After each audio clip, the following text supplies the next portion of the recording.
केंद्रीय गृह मंत्री अमित शाह के वाराणसी दौरे का दूसरा दिन आज 25वीं मध्य क्षेत्रीय परिषद की बैठक में होंगे शामिल। 4 राज्यों के मुख्यमंत्री रहेंगे मौजूद। 25 जून को लॉन्च होगा एक्सियम 4 मिशन। दोपहर 12 बजे स्पेस एक्स के नए ड्रैगन स्पेसक्राफ्ट से जाएगा। ओडिशा में 2 युवकों का आधा सिर मुंडा घास खिलाई, गौ तस्करी के शक में पीटा। राहुल बोले, दलितों की गरिमा कुचलने वाली हर घटना संविधान पर हमला। अहमदाबाद हादसे में मेटल रोड प्लेट्स से बॉडीज की पहचान। डॉक्टर बोले, पैसेंजर्स बुरी तरह जले, इसलिए बॉडी पार्ट्स पर टैग लगाया। पहलगाम हमले में आतंकियों के मददगार एनआईए की रिमांड पर। एजेंसी 5 दिन पूछताछ करेगी। आतंकी जहां छिपे थे वहां भी जा सकती है टीम। सूरत में 7 इंच बारिश, बाढ़ जैसे हालात, स्कूल बंद। राजस्थान एमपी में बारिश का अलर्ट।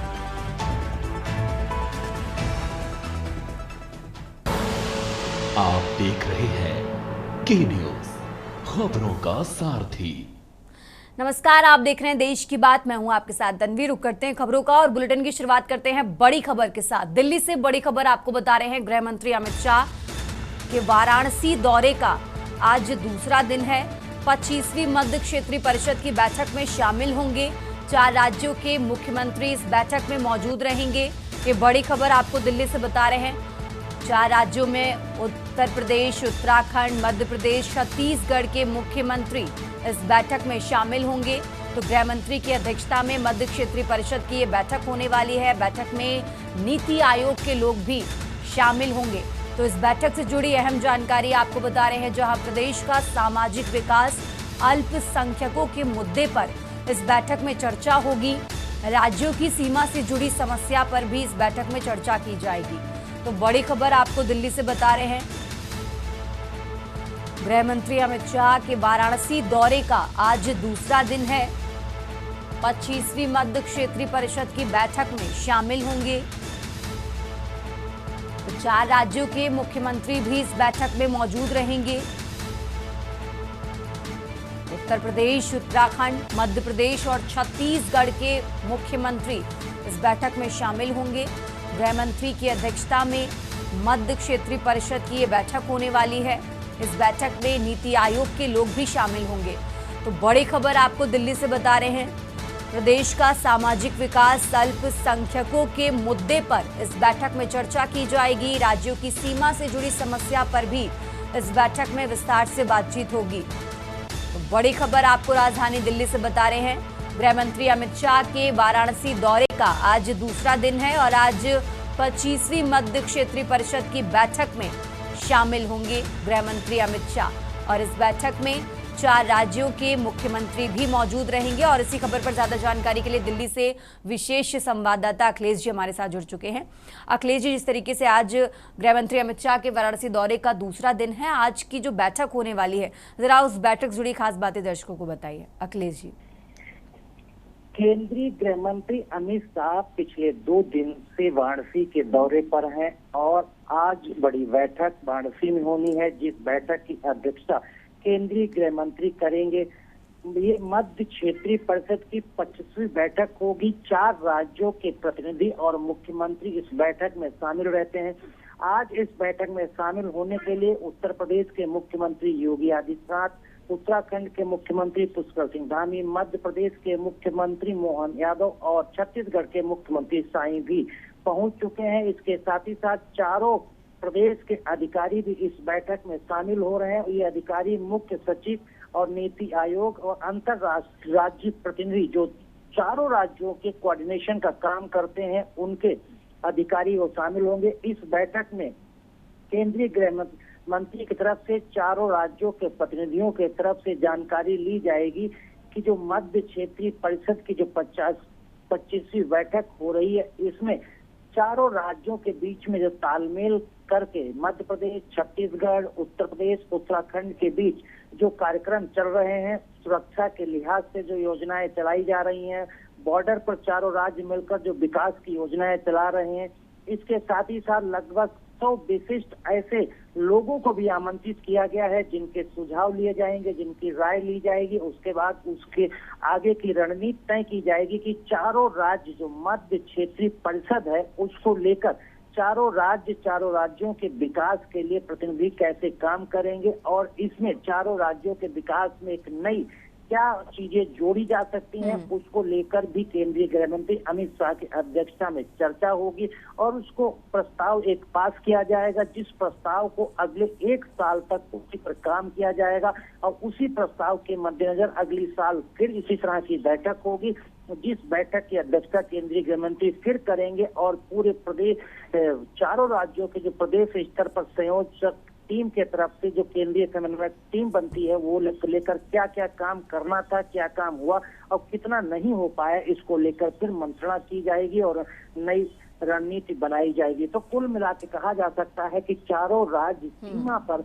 अपने अपने प्रदेश से और एक दूसरे के साथ किस तरह से सहयोगात्मक रवैया अपना सकते हैं, जो चारों राज्यों की सीमाएं हैं उन पर क्या नई विकास की योजनाएं चला सकते हैं और चारों राज्य एक दूसरे के साथ व्यापार के दृष्टिकोण से, आवागमन के दृष्टिकोण से और जो चारों राज्यों की जनता के सहयोगात्मक कोई समस्या आती है या फिर कोई आपदा और विपदा आती है जो अभी कुछ ही दिनों में बारिश के दौरान देखने मिलती है, तो उस समय भी सभी चारों राज्य एक दूसरे के साथ कंधे से कंधा मिलाकर मदद करने के लिए खड़े रहेंगे।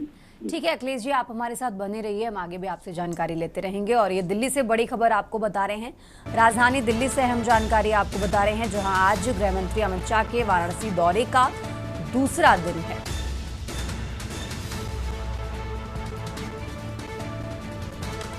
और इसी खबर पर ज्यादा जानकारी के लिए हमारे साथ प्रयागराज से, माफ कीजिएगा, वाराणसी से विकी डे हमारे साथ जुड़ चुके हैं। विकी, जिस तरीके से आज गृह मंत्री अमित शाह के वाराणसी दौरे का दूसरा दिन है, आज एक महत्वपूर्ण बैठक होने वाली है जिसमें 4 राज्यों के मुख्यमंत्री शामिल होंगे। आपके पास इस बैठक जुड़ी क्या कुछ जानकारी है?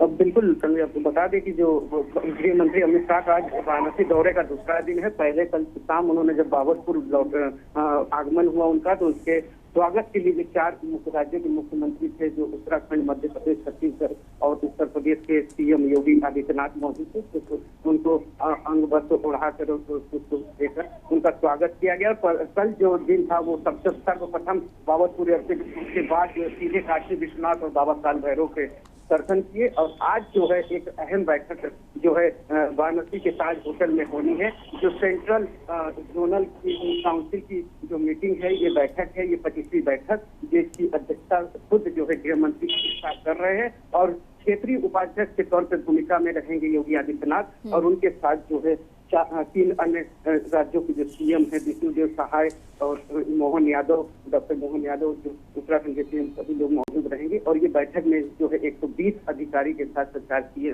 सीएम, उनके साथ भूपेंद्र चौधरी, सभी जो है मौजूद रहेंगी। और ये बैठक जो है 10 बजे से शुरू होगी और जो है दोपहर 2 बजे तक ये चलनी है। उसके बाद जो है बैठक में जो तमाम जो निर्णय है, जो 4 राज्यों से जुड़ी बॉर्डर के जो निर्णय है, जो सीमा से जुड़े निर्णय, उसके बाद पर्यटन हो गया, जो सारी चीजों पे जो जनता की जो समस्याएं हैं उन पे ये विचार विमर्श करेंगे। इसकी जो है निष्कर्ष निकलेगा और क्या कुछ विकास में और किया जाता है, सड़क से लेके संस्कृति से लेके सभी मुद्दों पे जो है इन पे अहम बैठक में ये बातचीत होगी। और इसका जो निष्कर्ष यहाँ से 25वीं बैठक आज जो होनी है, इसके लिए अध्यक्षता अमित शाह कर रहे हैं। बिल्कुल देखना होगा इस बैठक के बाद कौन सी बड़ी बातें निकलकर सामने आती हैं। विकी, बहुत बहुत शुक्रिया आपका हमारे साथ जुड़ने के लिए।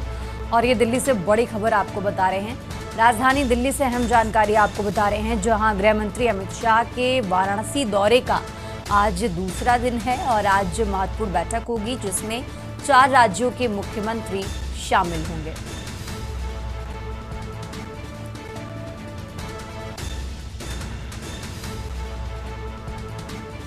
और इसी खबर पर ज्यादा जानकारी के लिए हमारे साथ हमारे संवाददाता शिव नारायण हमारे साथ जुड़ चुके हैं। शिव नारायण, जिस तरीके से आज बड़ी बैठक होने वाली है वाराणसी में, जिसमें 4 राज्यों के मुख्यमंत्री शामिल होंगे, उत्तराखंड के मुख्यमंत्री भी उसमें मौजूद रहेंगे, आपके पास इस बैठक जुड़ी क्या कुछ जानकारी है, दर्शकों को बताइए। शिव नारायण।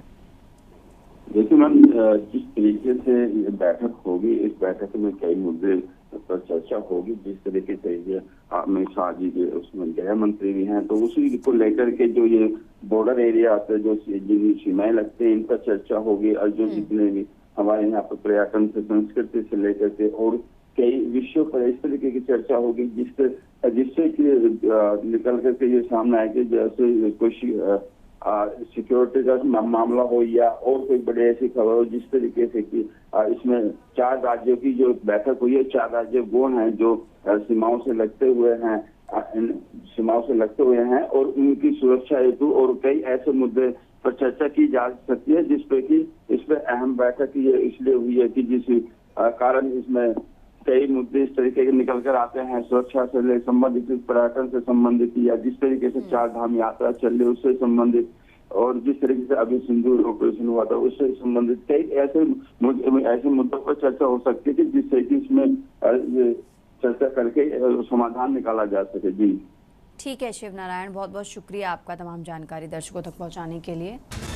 और ये दिल्ली से बड़ी खबर आपको बता रहे हैं, राजधानी दिल्ली से अहम जानकारी आपको बता रहे हैं, जहां इस बैठक में प्रदेश का सामाजिक विकास, अल्पसंख्यकों के मुद्दे और साथ ही साथ राज्यों की सीमा से जुड़ी समस्या पर भी इस बैठक में चर्चा की जाएगी। गृह मंत्री अमित शाह की अध्यक्षता में ये बैठक होगी। तो दिल्ली से बड़ी खबर आपको बता रहे हैं, गृह मंत्री अमित शाह के वाराणसी दौरे का आज दूसरा दिन है और यह अहम जानकारी आपको बता रहे हैं, जहां महत्वपूर्ण बैठक होगी। इस बैठक में 4 राज्यों के मुख्यमंत्री शामिल होंगे।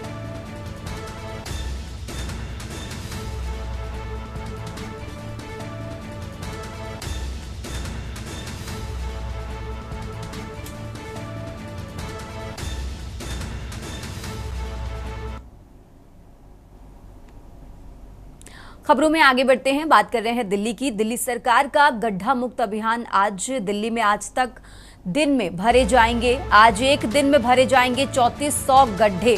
तो बड़ी खबर आपको दिल्ली से बता रहे हैं, जहां पीडब्ल्यूडी विभाग आज चलाएगा गड्ढा भरने की मुहिम। अभियान में शामिल होंगी दिल्ली की सभी एजेंसियां। तो सीएम मंत्री ने अभियान को सफल बनाने के लिए बैठक की है। ये बड़ी खबर आपको बता रहे हैं दिल्ली से। राजधानी दिल्ली से अहम जानकारी आपको बता रहे हैं, जहां दिल्ली की मंत्री ने इस अभियान को सफल बनाने के लिए बैठक भी की है। दिल्ली सरकार का गड्ढा मुक्त अभियान आज दिल्ली में एक दिन में 3400 गड्ढे भरे जाएंगे। पीडब्ल्यूडी विभाग आज चलाएगा गड्ढा भरने की मुहिम। तो दिल्ली सरकार का गड्ढा मुक्त अभियान आज है। दिल्ली की मुख्यमंत्री और मंत्री ने इस अभियान को सफल बनाने के लिए बैठक भी की है। तो राजधानी दिल्ली से अहम जानकारी आपको बता रहे हैं और पीडब्ल्यूडी विभाग गड्ढा भरने की आज मुहिम चलाएगा और एक दिन में करीब 3400 गड्ढे भरे जाएंगे। इस अभियान में दिल्ली की सभी एजेंसियां शामिल होंगी। दिल्ली की मुख्यमंत्री रेखा गुप्ता ने मंत्रियों के साथ इस अभियान को सफल बनाने के लिए एक महत्वपूर्ण बैठक भी की है। तो राजधानी दिल्ली से अहम जानकारी आपको बता रहे हैं, जहां दिल्ली में आज यानी एक दिन में 3400 गड्ढे भरे जाएंगे। पीडब्ल्यूडी विभाग आज चलाएगा गड्ढा भरने की मुहिम।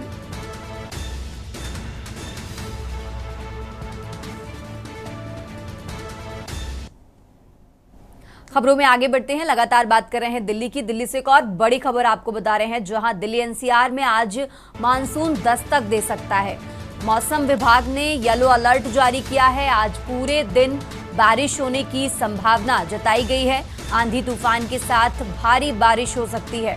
तो मौसम विभाग की तरफ से येलो अलर्ट जारी किया गया है। दिल्ली से बड़ी खबर आपको बता रहे हैं, जहां आंधी तूफान के साथ भारी बारिश की संभावना जताई गई है।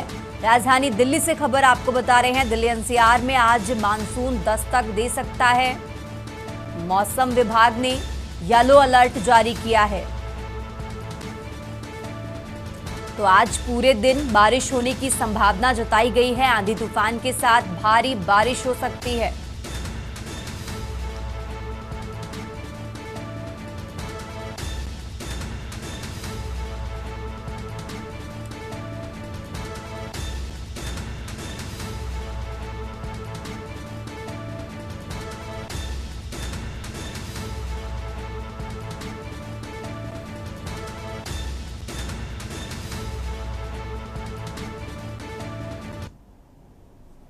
खबरों में आगे बढ़ते हैं और देश की बात में बात कर रहे हैं लखनऊ की। लखनऊ से खबर आपको बता रहे हैं, सीएम योगी आदित्यनाथ का आज गाजीपुर दौरा है। तो मुख्यमंत्री योगी विकास कार्यों की समीक्षा करेंगे। पुलिस लाइन में 3 बजे उतरेगा सीएम का हेलीकॉप्टर और अधिकारियों के साथ समीक्षा बैठक करेंगे उत्तर प्रदेश के मुख्यमंत्री, जिसके बाद शाम करीब 4:40 पर लखनऊ के लिए रवाना होंगे। तो बड़ी खबर राजधानी लखनऊ से आपको बता रहे हैं। राजधानी लखनऊ से अहम जानकारी आपको बता रहे हैं।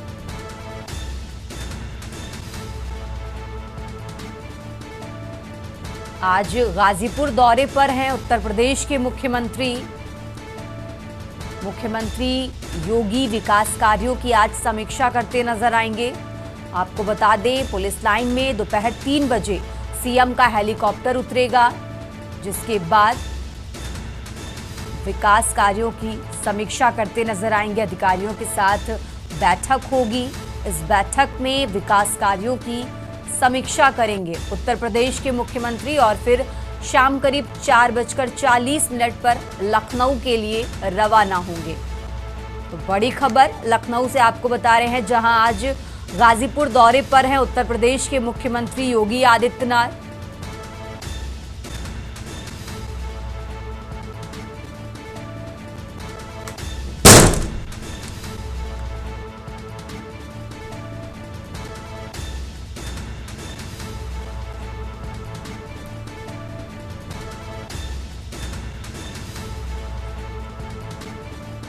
और इसी खबर पर ज्यादा जानकारी के लिए हमारे साथ अभ्युदय अवस्थी जुड़ चुके हैं। अभ्युदय, जिस तरीके से आज गाजीपुर दौरे पर हैं मुख्यमंत्री योगी, एक महत्वपूर्ण बैठक भी होने वाली है, उनके दौरे से जुड़ी क्या कुछ खास बातें आपके पास, दर्शकों को बताइए।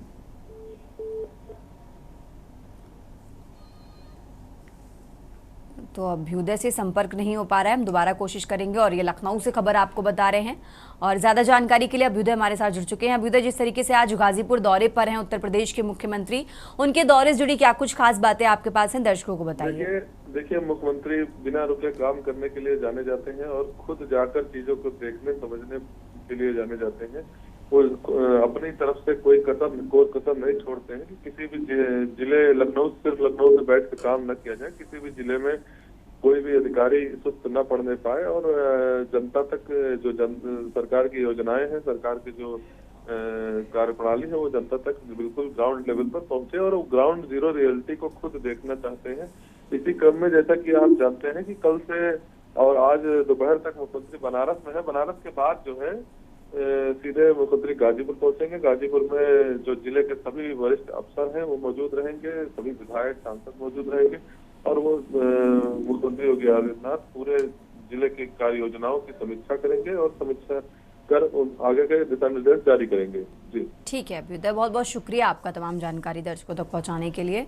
और ये लखनऊ से खबर आपको बता रहे हैं, राजधानी लखनऊ से अहम जानकारी आपको बता रहे हैं, जहां आज गाजीपुर दौरे पर हैं उत्तर प्रदेश के मुख्यमंत्री योगी आदित्यनाथ। विकास कार्यों की समीक्षा करेंगे। दोपहर करीब 3 बजे वो गाजीपुर पहुंचेंगे, जिसके बाद अधिकारियों के साथ बैठक करते नजर आएंगे उत्तर प्रदेश के मुख्यमंत्री योगी आदित्यनाथ।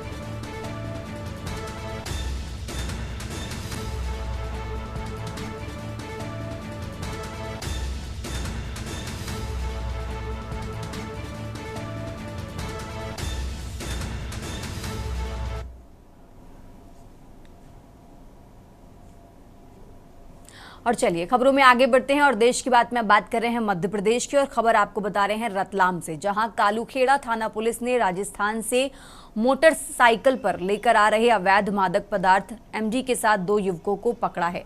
जब्त 15 ग्राम एमडी की कीमत करीब 1.5 लाख रुपए बताई जा रही है। पुलिस अधीक्षक अमित कुमार ने जिले से मादक पदार्थ तस्करों के विरुद्ध प्रभारी कार्रवाई हेतु जिले के सभी थाना प्रभारियों को निर्देशित किया था। थाना कालूखेड़ा के द्वारा नगर पुलिस अधीक्षक दुर्गेश आर्मो के मार्गदर्शन में मुखबिर की सूचना पर एनडीपीसीएस एक्ट के तहत प्रावधानों का हवाला करते हुए आरोपी वसीम खान व रियान खान निवासी कोटडी को बिना नंबर की पल्सर मोटरसाइकिल से मादक पदार्थ एमडी ड्रग्स को ले जाते हुए रानी गांव फंटा पर घेराबंदी कर पकड़ लिया। पुलिस ने आरोपियों को न्यायालय में पेश कर रिमांड पर लिया है।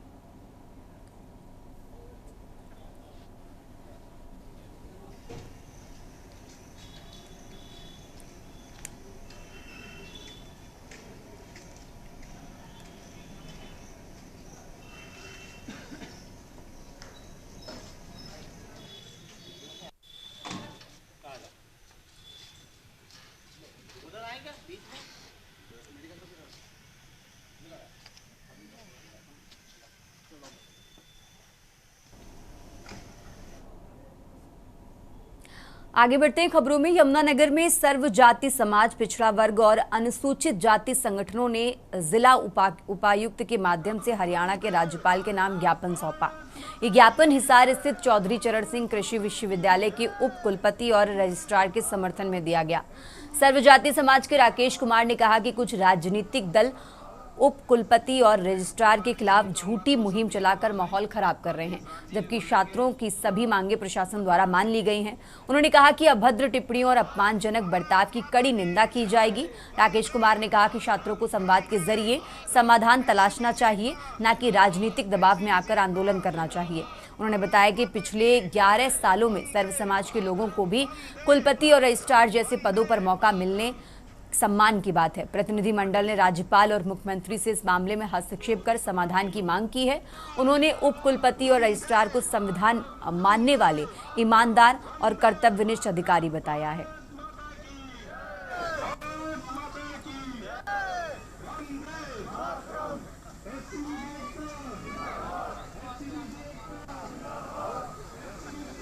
ओमपाल जी से भी कहूंगा 2 शब्द ये भी बोल दें, देशराज जी भी बोल लेंगे थोड़ा बकाना से जी।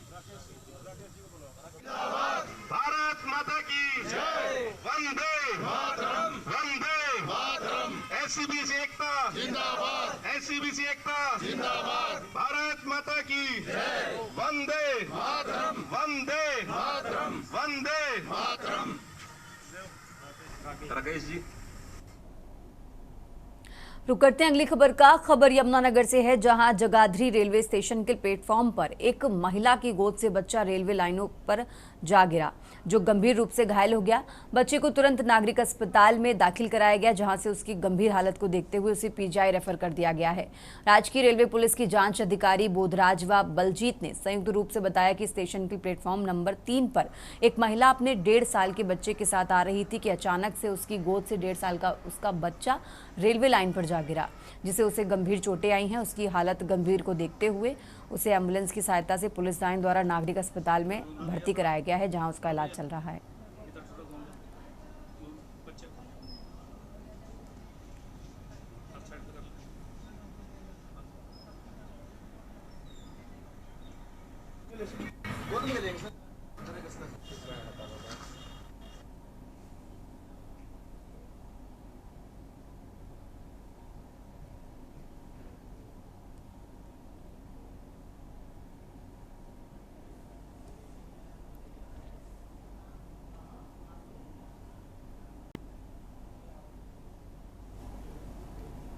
खबरों में आगे बढ़ते हैं। अब बात कर रहे हैं दिल्ली की। दिल्ली से खबर आपको बता रहे हैं, जहां अमेरिकी राष्ट्रपति डोनाल्ड ट्रंप ने सीज फायर का ऐलान किया है।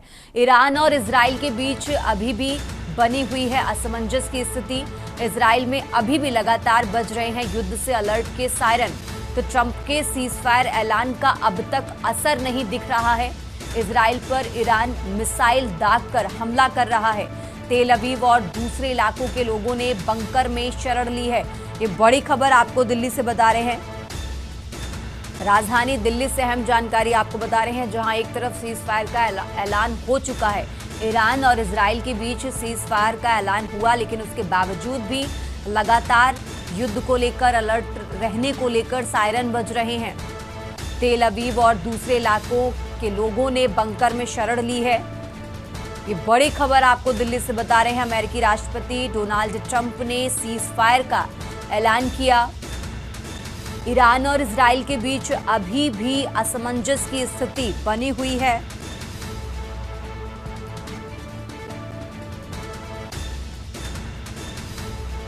तो ट्रंप के सीज फायर ऐलान का अब तक कोई असर नहीं दिख रहा है। इजराइल पर ईरान मिसाइल दागकर हमला कर रहा है। ये बड़ी खबर आपको बता रहे हैं। तेल अवीव और दूसरे इलाकों के लोगों ने बंकर में शरण ली है। अमेरिकी राष्ट्रपति डोनाल्ड ट्रंप ने सीज फायर का ऐलान किया।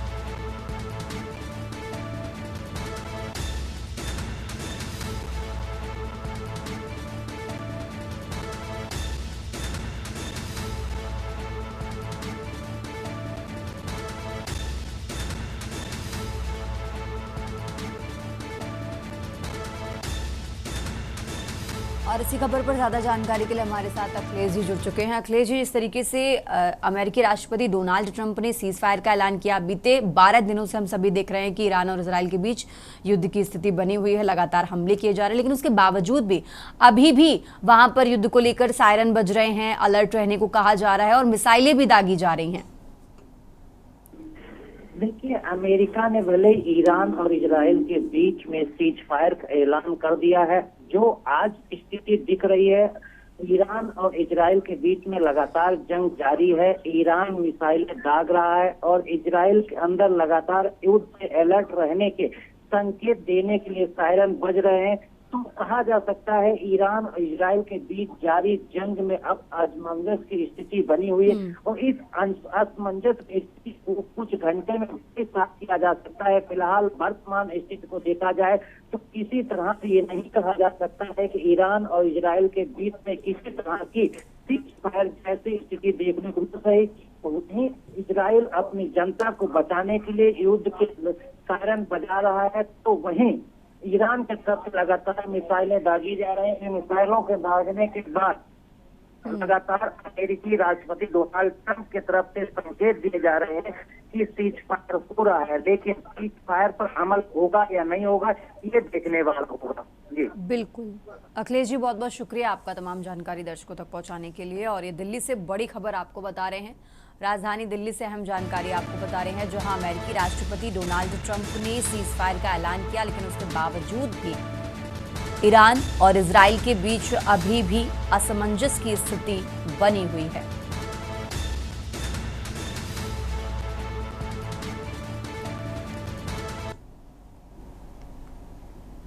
खबरों का सिलसिला लगातार जारी है, फिलहाल यहां रुकेंगे एक छोटे से ब्रेक के लिए। आप देख रहे हैं के न्यूज, खबरों का सारथी। देश की बात में एक बार फिर से हाजिर रुक करते हैं खबरों का और अब बात कर रहे हैं बुलंदशहर की। बुलंदशहर से खबर आपको बता रहे हैं, जहां तेज रफ्तार कार ने पिता पुत्र को रौंदा है। सड़क हादसे में दोनों की दर्दनाक मौत हो गई है। तो पैदल जा रहे थे पिता और पुत्र, दयालपुर दिल्ली के रहने वाले थे ये दोनों पिता और पुत्र। तो कलंदर गढ़ी में रहकर ठेली लगाने का काम करते थे। कोतवाली खुर्जा नगर क्षेत्र के गांव कलंदर गढ़ी के पास ये हादसा हुआ है। बुलंदशहर से खबर आपको बता रहे हैं, जहां ठेली लगाने का ये दोनों पिता और पुत्र काम करते थे। कोतवाली खुर्जा नगर क्षेत्र की ये घटना आपको बता रहे हैं, जहां तेज रफ्तार कार ने पिता पुत्र को रौंदा है।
खबरों में आगे बढ़ते हैं। बुलंदशहर से एक और खबर आपको बता रहे हैं, जहां आपसी विवाद के बाद पति फंदे पर झूला। पत्नी ने जहरीले पदार्थ का सेवन किया। पति और पत्नी दोनों की मौत हो गई है।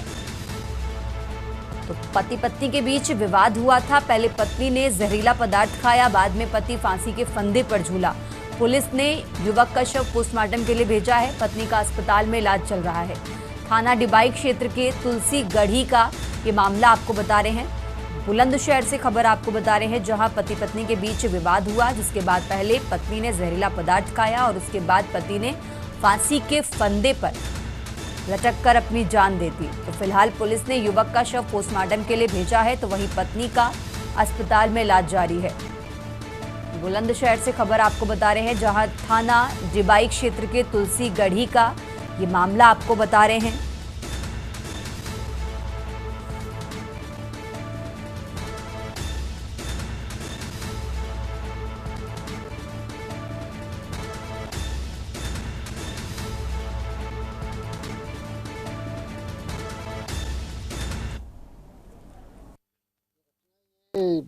लड़की ने और लड़कों ने मतलब जहर खा वो फांसी लगाई। मतलब फांसी किसने लगाई है?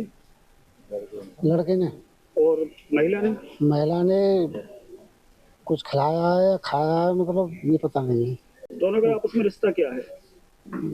पति पत्नी। नाम बता सकते हैं दोनों का जरा? हाँ जी। पत्नी का नाम? पत्नी का नाम विमलेश। और पति का दिगंबर। किस गांव की घटना है ये? यह है तुलसी गढ़ी, थाना डिबाई। क्या कारण रहा, पता चला क्यों खाया नहीं खाया? नहीं, वो कोई देखने गए हमारे एक लड़की और है गाँव की, तो वो वहाँ देखने गई थी। वो बता रही थी कि इसके मुंह में से झाग चल रही है महिला के और वो फांसी पर लटका हुआ घर पे ही। खबरों में आगे बढ़ते हैं और अब बात कर रहे हैं कासगंज की। माफ कीजिएगा, खबर आपको बता रहे हैं किशनगंज से, जहां ठाकुरगंज प्रखंड के मालिन गांव पंचायत में निर्माणाधीन उच्च विद्यालय के निर्माण कार्य में अनियमितता का आरोप लगाया गया है। ग्रामीणों का कहना है कि विद्यालय भवन के निर्माण में गुणवत्ता से समझौता किया जा रहा है और स्थानीय बालू का उपयोग किया जा रहा है, जिससे भवन की मजबूती पर कई सवाल खड़े हो रहे हैं। ग्रामीणों ने मांग की है कि जांच के बाद दोषियों पर कार्रवाई हो और निर्माण कार्य में गुणवत्ता सुनिश्चित की जाए, ताकि आने वाली पीढ़ियों को सुरक्षित और मजबूत विद्यालय भवन मिल सके। कनीय अभियंता ने मामले की जांच करने की बात कही है।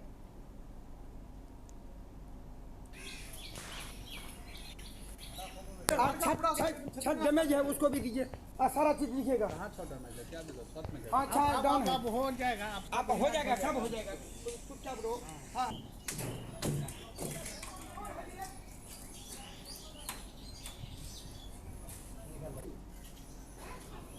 देखिए माटी दिखाई देता है, पूरा बालू में छाना हुआ बालू है। देखिए वही बालू से काम है, उस वाला काम तो देखिए, तो वही बालू जो नीचे है, जिससे बोला था ढलाई होगा, उसी से प्लास्टर हो रहा है। उसको बुलाइए ना।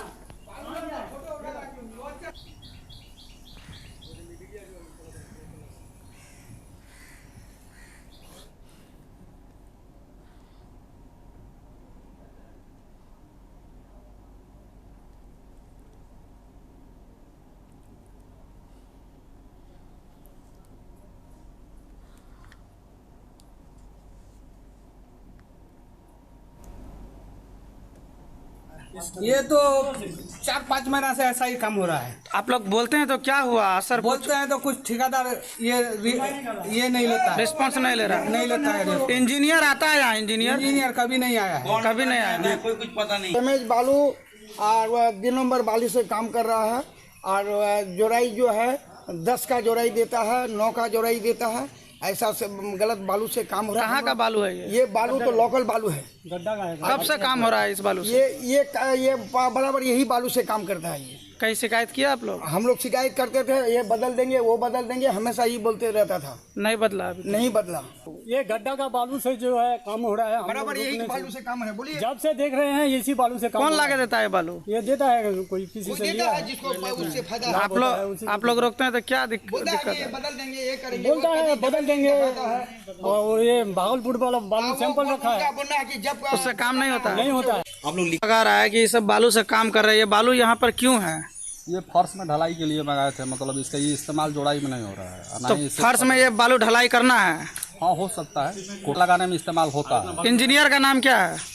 समी जी नाम है, मोहम्मद समी जी। कौन विभाग से आते हैं वो BSCID से। क्या नाम हुआ आपका? रंजन कुमार सिंह। कब से काम हो रहा है इस बिल्डिंग का? ये काम हो रहा है जनवरी 2024। सूचना पट है कहीं पर लगा हुआ इसका? अब अंतिम दौर में लगता है।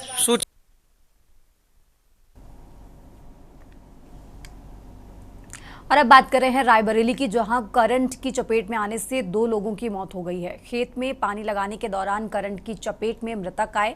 ट्यूबवेल के स्टार्टर में करंट आने की वजह से ये हादसा हुआ है। राधेश्याम चौधरी व संतलाल की मौके पर ही मौत हो गई है। तो सूचना पर पहुंची पुलिस जांच पड़ताल में जुटी है। गुरबख्शगंज थाना क्षेत्र के देदौर की ये घटना आपको बता रहे हैं, जहां करंट की चपेट में आने से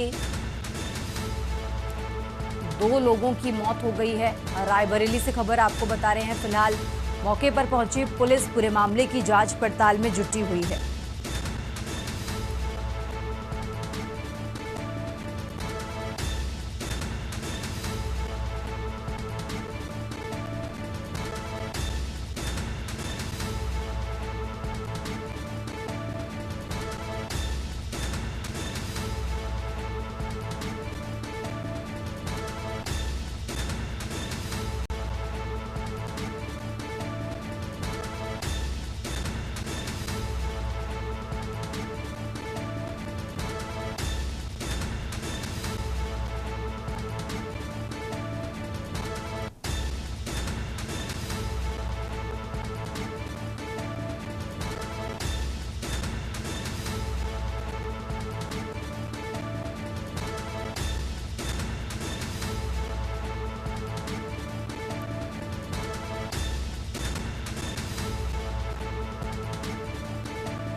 गुरबख्शगंज थाने के अंतर्गत 2 मृत अवस्था में लाए हैं।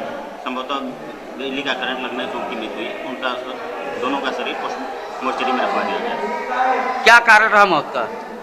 अब मौत का कारण तो पोस्टमार्टम के बाद पता चलेगा, लेकिन इलेक्ट्रिक शॉक लगा होता था।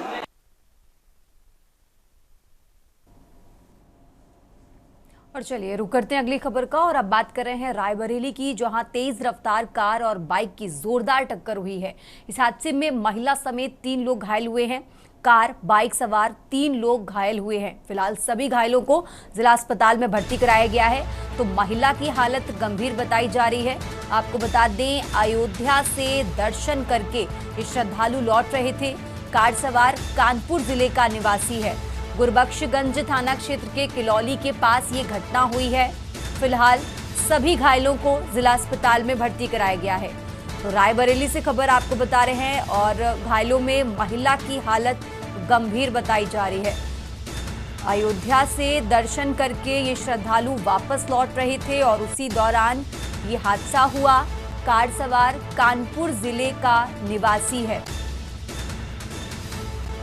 गुरबख्शगंज थाना क्षेत्र के किलौली के पास ये घटना हुई है। रायबरेली से खबर आपको बता रहे हैं, जहां तेज रफ्तार कार और बाइक की जोरदार टक्कर हुई। इस हादसे में महिला समेत 3 लोग घायल हुए हैं। फिलहाल सभी घायलों को जिला अस्पताल में इलाज के लिए भर्ती कराया गया है, जिसमें महिला की हालत गंभीर बताई जा रही है। तो गुरबख्शगंज थाना क्षेत्र के किलौली के पास ये घटना हुई। अयोध्या से दर्शन कर वापस लौट रहे थे। महिला की हालत गंभीर बताई जा रही है।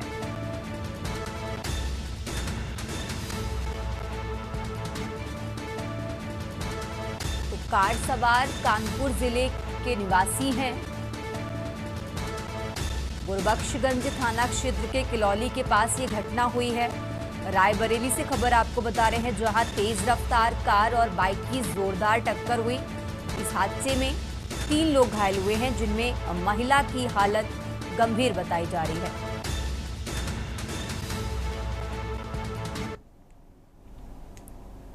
खबरों में आगे बढ़ते अब खबर मेरठ से है, जहां पुलिस अभिरक्षा से भाग रहे बदमाश से पुलिस की मुठभेड़ हुई है।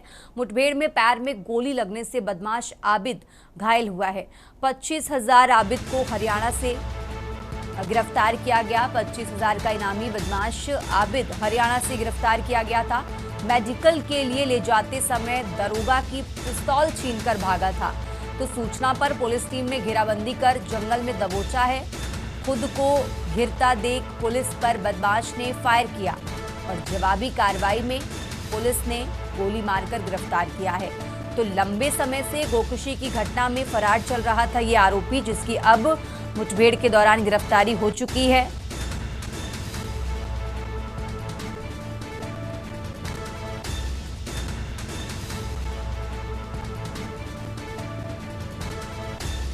मेरठ से खबर आपको बता रहे हैं। पुलिस अभिरक्षा से भाग रहे बदमाश से पुलिस की मुठभेड़ हुई। मुठभेड़ में पैर में गोली लगने से बदमाश आबिद घायल हुआ है। 25,000 आबिद को हरियाणा से गिरफ्तार किया गया था। मेडिकल के लिए ले जाते समय दरोगा की पिस्तौल छीनकर भागा था, तो सूचना पर पुलिस टीम ने घेराबंदी कर जंगल में दबोचा है और मुठभेड़ के दौरान आबिद घायल हुआ है, जिसे गिरफ्तार कर लिया गया है। लंबे समय से गोकशी की घटना में फरार चल रहा था।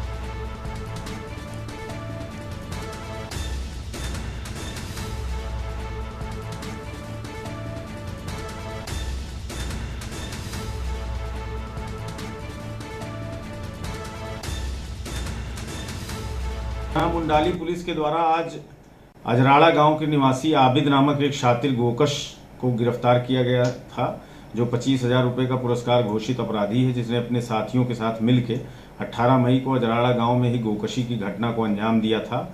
आज रात्रि में गिरफ्तारी के पश्चात जब इसको मेडिकल परीक्षण के लिए अस्पताल ले जाया जा रहा था, रास्ते में इसने अपने पेट दर्द और वॉमिटिंग का बहाना करके इसने पुलिस की जो सरकारी बाइक है उसको रोकवाया और जो उपनिरीक्षक इसे ले जा रहे थे उनकी सरकारी पिस्टल को धीरे से निकाल के भागने लगा। पुलिस द्वारा घेराबंदी की गई। घेराबंदी किए जाने पे इसने पुलिस की टीम पे फायर कर दिया। जवाबी सेल्फ डिफेंस की पुलिस की फायरिंग में आबिद घायल हुआ है। इसे प्राथमिक उपचार के लिए अस्पताल भेजा गया है।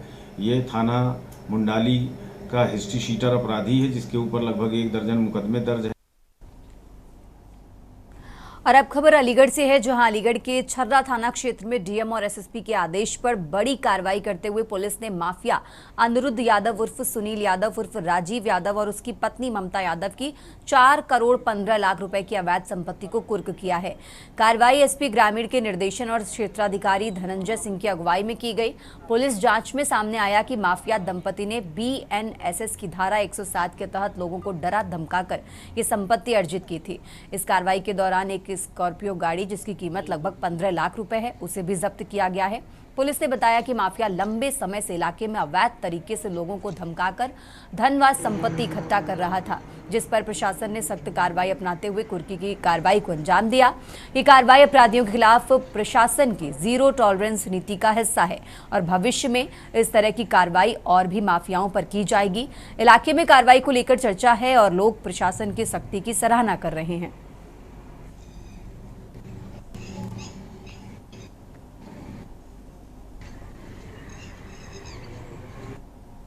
नए आपराधिक कानून भारतीय नागरिक सुरक्षा संहिता 2024 में एक नई धारा 107 BNSS, जिसमें कि विवेचक को यह अधिकार मिलता है कि वह अभियुक्त की किसी भी आपराधिक कृत्यों से अर्जित संपत्ति को न्यायालय के आदेश के क्रम में कुर्क कर सकता है।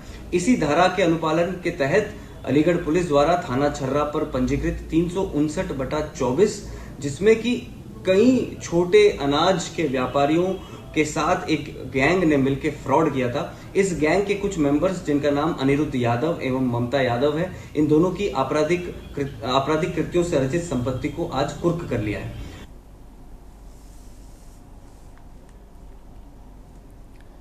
और अब खबर कानपुर से है, जहां समाज कल्याण विभाग में उत्तर प्रदेश सरकार द्वारा गरीबों के हित के लिए चलाई जा रही विभिन्न प्रकार की योजनाओं का लाभ लाभार्थियों को पूरे तरीके से मिल रहा है।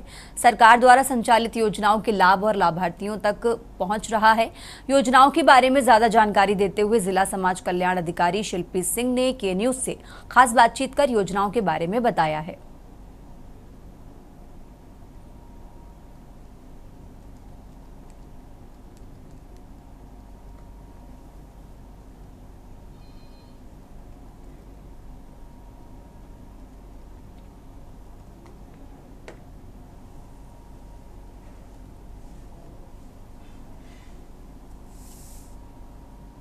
से सीधे 1 लाख लाभ कर दिया है। तो इसमें 60,000 लड़की के अकाउंट में, जो वधु होगी उसके अकाउंट में धनराशि जाएगी और 25,000 जो है उसको सामग्री और वैवाहिक सामग्री दी जाएगी और जो 15,000 है वो व्यवस्था पे खर्च होगा। तो ये भी धनराशि पिछले वर्ष की तुलना में इस वर्ष बढ़ा दी गई है। और पिछले वर्ष हम लोगों ने इसमें 926 लोगों का सामूहिक विवाह कराते हुए लोगों को लाभान्वित किया था और इस बार भी हमारे पास टारगेट है, हम लोग इसको ज़्यादा से ज़्यादा करने की कोशिश करेंगे। साथ ही समाज कल्याण विभाग से जो लोग सामूहिक रूप से नहीं करना चाहते हैं, विवाह एकल रूप में करना चाहते हैं, तो उनके लिए सामान्य और अनुसूचित जाति शादी अनुदान योजना है, जिसमें हम लोग जो है धनराशि उनके अकाउंट में ही हम अंतरित कर देते हैं। करने के लिए मौजूद हैं जिला समाज कल्याण अधिकारी हैं शिल्पी सिंह, जो कि एक तेज़ तर्रार अफसर हैं। बात करें अगर हम कार्यशैली की, तो इनके कार्यशैली की अगर बात करें, जब से इन्होंने कानपुर को में चार्ज लिया है तब से ये जिला समाज कल्याण अधिकारी पद पे तैनात होकर इन्होंने कई विभिन्न सारी योजनाओं को लाभार्थियों तक पहुंचाया है और सरकार द्वारा जो योजनाएं चलाई जा रही हैं लाभार्थियों तक किस तरह पहुंचाई गई हैं, हम मैम से जानेंगे। मैम, आपका के न्यूज़ में स्वागत है। जी, मैं शिल्पी सिंह, जिला समाज कल्याण अधिकारी कानपुर नगर। समाज कल्याण विभाग से जो है पहली योजना तो सबसे महत्वपूर्ण जो है 60 साल से ऊपर लोगों के लिए एक वृद्धावस्था पेंशन योजना है जो चलाई जाती है और अपने जनपद कानपुर नगर में 82,833 लोगों को वर्तमान समय में राष्ट्रीय वृद्धावस्था पेंशन योजना मिल रही है। इसके अंतर्गत हम लोग 1,000 रुपये प्रतिमाह की दर से पेंशन देते हैं और हर तीसरे माह ये आती है तो 3,000 रुपये लाभार्थी को मिलते हैं। इसमें हम लोगों ने देखा कि अभी इसमें कुछ परिवर्तन भी हुए हैं, जैसे इसमें NPCI की जो प्रक्रिया हो रही है, इससे कुछ लाभार्थी थोड़ा सा प्रभावित हो रहे हैं। तो उनके लिए मुझे ये कहना है कि सभी लोग अपने बैंक जहाँ भी अकाउंट खुलवा रखा है, पहले तो बैंक से संपर्क करें और बैंक में जाकर अपने अकाउंट को अवश्य NPCI ज़रूर करा लें, क्योंकि सारी योजनाएं लगभग अब आधार बेस्ड प्लानिंग पर आधारित हो रही हैं, जिसमें हमारे यहाँ विभाग की तो योजनाएं अधिकांशतः हैं। तो अगर उनका आधार बेस की वजह से NPCI कराना ज़रूरी हो जाता है और NPCI अकाउंट में ही लाभार्थी को उसके लाभ प्राप्त होते हैं। तो इसमें सबसे पहले सभी से जितने भी पेंशनर्स हैं उनसे अनुरोध है कि अगर कोई समस्या हो रही है तो हमारे विकास भवन में जो ऑफिस है उसमें भी आ सकते हैं, लेकिन अगर बैंक से रिलेटेड प्रॉब्लम है तो बैंक जाकर अपने अकाउंट को NPCI अवश्य करा लें। तो आपने देखा, आपने सुना कि किस तरह बड़ी बेबाकी से मैडम ने जवाब दिया, सभी प्रश्नों के बारे में बताया और किस तरह लाभार्थी हैं वो विभाग से लाभ ले सकते हैं। अपने सहयोगी हरिशंकर शर्मा के साथ मैं हिमांशु, के न्यूज़ इंडिया, कानपुर नगर। और अब खबर छत्तीसगढ़ से है, जहां दुर्ग जिले के ग्राम कम्हरिया में महिला और उसके मासूम बेटे की हुई दोहरी हत्या की गुत्थी को पुलिस ने सुलझा लिया है। इस संदिग्ध कत्ल के पीछे कोई और नहीं बल्कि महिला का प्रेमी छत्रपाल सिंगौर और उसका चचेरा भाई शुभम कुमार सिंगौर निकले हैं। पुलिस ने दोनों को गिरफ्तार कर लिया है। SSP विजय अग्रवाल ने बताया कि मामला प्रेम प्रसंग से जुड़ा है। आरोपी छत्रपाल की इंस्टाग्राम के जरिए रायपुर की रहने वाली सुनीता चतुर्वेदी उर्फ पल्लवी से जान पहचान हुई। सुनीता विधवा थी और अपने 8 साल के बेटे के साथ माता पिता के घर रायपुर में रहती थी। छत्रपाल ने सुनीता को शादी का झांसा दिया और लगातार उससे मिलकर शारीरिक संबंध बनाता रहा, लेकिन जब सुनीता उस पर साथ रहने और शादी करने के लिए दबाव बनाने लगी तब आरोपी ने उससे दूरी बनानी शुरू कर दी। इसी बीच छत्रपाल ने किसी अन्य युवती से शादी कर ली, जिसकी जानकारी सुनीता को नहीं थी। जब सुनीता बार बार अपने बेटे को लेकर उसके घर आने की बात करने लगी तो छत्रपाल ने अपने चचेरे भाई शुभम के साथ मिलकर हत्या की योजना बना ली। बीते 18 12 जून को छत्रपाल सुनीता और उसके बेटे को स्कूटी से रायपुर से कमरिया लाया, जहां पहले से शुभम मौजूद था। दोनों ने सुनसान खेत में गला दबाकर मां बेटे की हत्या कर दी। शवों को साड़ी में लपेटकर बोरी में डाला गया और पत्थर बांधकर 2 अलग अलग कुओं में फेंक दिया गया। मामले की जांच के लिए SIT का गठन किया गया था। मुखबिर से मिली सूचना के आधार पर छत्रपाल को पकड़ा गया, जिसने पूछताछ में जुर्म कबूल लिया। मृतक की पहचान उसके परिजनों ने की। पुलिस द्वारा अग्रिम कार्रवाई की जा रही है।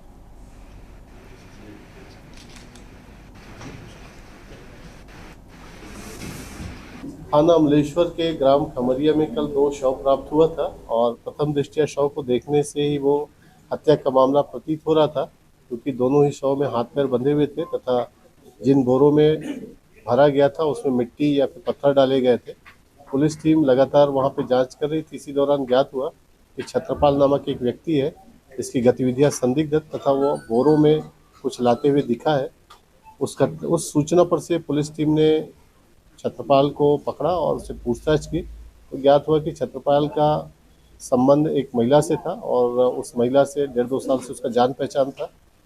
वह महिला उससे शादी करना चाहती थी, परंतु छत्रपाल की हाल फिलहाल में शादी हो गई थी और वो महिला उसके घर आना चाहती थी। इस बात को लेकर विवाद था। उस महिला को रास्ते से हटाने के लिए उसने अपने कजिन के साथ मिलकर ये प्लानिंग की थी।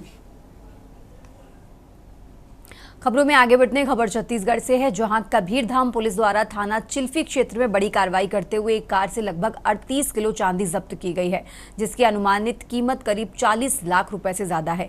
चांदी को 4 व्यक्ति आगरा से ग्वालियर होते हुए रायपुर ले जा रहे थे। चिल्फी थाना क्षेत्र में पुलिस द्वारा संदेह के आधार पर वाहन को रोका गया और जांच के दौरान चांदी बरामद की गई।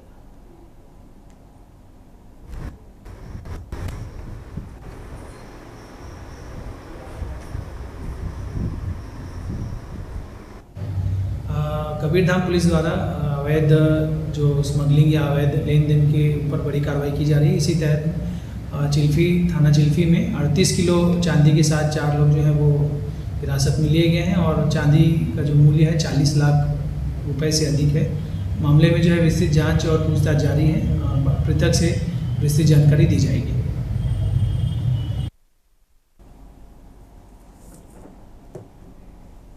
देश की बात में फिलहाल इतना ही। आप देखते रहिए के न्यूज इंडिया।